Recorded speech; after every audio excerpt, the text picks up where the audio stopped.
रब करीम फरमाते हैं जब मेरा बंदा हाथ उठाता है ना तो मुझे हया आती है कि मैं खाली कैसे लौटा दूं इसके। इतने बड़े बादशाह की बारगाह में, ओ भाई लोगों से इज्जतें तलाश करते हो तो वो क्या तुम्हें इज्जत देंगे? वो तो कल अच्छा कहते हैं परसों बुरा कहने लग जाते हैं। लोगों के सामने गुड बुक में आना चाहोगे तो वो तो सवेरे तुम्हारे बारे में कुछ कहेंगे, शाम कुछ और कहेंगे।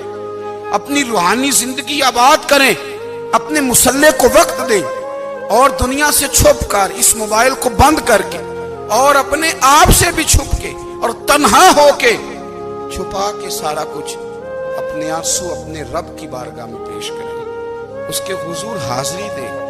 सुनो ना तिरमिज़ी की हदीस और इसे याद रखना। नबी पाक अलैहिस्सलाम ने फरमाया अपने दुख लोगों के सामने ना बयान करना, सेठों नवाबों को ना बताते फिर, दुनियादारों के सामने जाके ना रोना कि मैं तकलीफ में हूं। और मैं अगर दुनियादारों को दुख बताओगे रब तुम्हें कभी गनी नहीं करेगा। और लोग हैं कि उल्टा मजाक उड़ाएंगे आपकी, जिससे बड़ी पक्की यारी है ना, पक्की वो तब तक पक्की है जब तक आपने 50,000 मांगा नहीं। और जिस वक्त आपने कह दिया कि मैं मजबूर हूं मेरी मदद कर, तो फिर खत्म हो गई दोस्ती। लोगों के ताल्लुकात आपके साथ तब तक हैं जब तक आप उनसे कोई जरूरत वाबस्ता नहीं करते। करीम आबू फरमाने लगे बंदों के सामने दुख ना बयान करना, अल्लाह तुझे कभी गनी नहीं करेगा।